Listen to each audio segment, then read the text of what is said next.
So ayan mga ka-farmers, isang maganda at mapagpalang araw. Ayan, may blessing tayo and bagong makakasama natin sa farm na magbe-breed sa mga anak ni Brownie sa farm, sa CJ Integrated Farming. And ayan, iniiwasan din kasi natin inbreeding and ang inaalaga natin sa ngayon ay yung mga upgraded na or may lahi na. And inaalis na natin yung mga native sa farm. Ayan, so aalisin natin yung si bad boy niyan sa sunod and ito yung ipapalit natin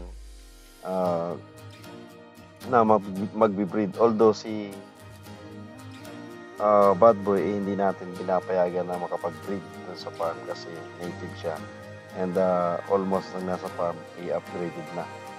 Yan, tulad nung isa natin na F5 and ito F4. Ayan, so si Redhead. Ayan, abangan nyo yung mga videos ni Redhead sa susunod nating content.